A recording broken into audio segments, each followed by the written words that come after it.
Hepsini aynı yapacağım. Birisini değişik yap. Hepsini aynı yapacağım. Anladın mı?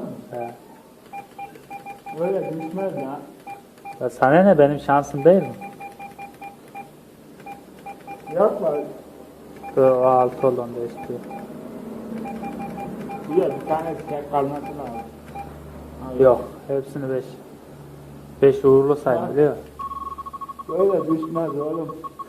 Değişik öyle değil. Oğlum bir bana şimdi öyle yapma.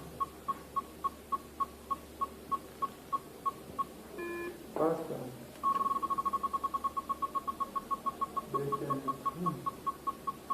Düşmeye mi geçeceğim oğlum? Düşecek lan da. Düşmez lan düşmez. Düşmez. 1 milyon daha atacağım ben. Bu 5'i düşüreceğim oğlum. Düşmez oğlum düşmez.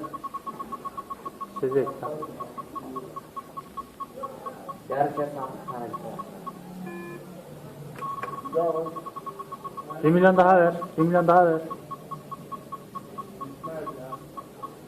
Boşanır mı? Adam ne elimden koyduğunu, Ver, 1 milyon daha ver.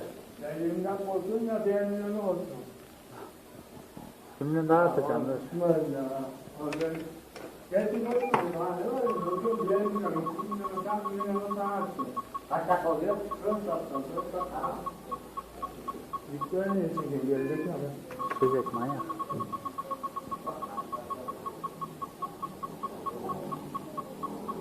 Hepsini yani yapıyor. Ne olur? Ramazan battı lan. Hepsi gitti oğlum. Nereye gidiyor hala? Ramazan battı lan.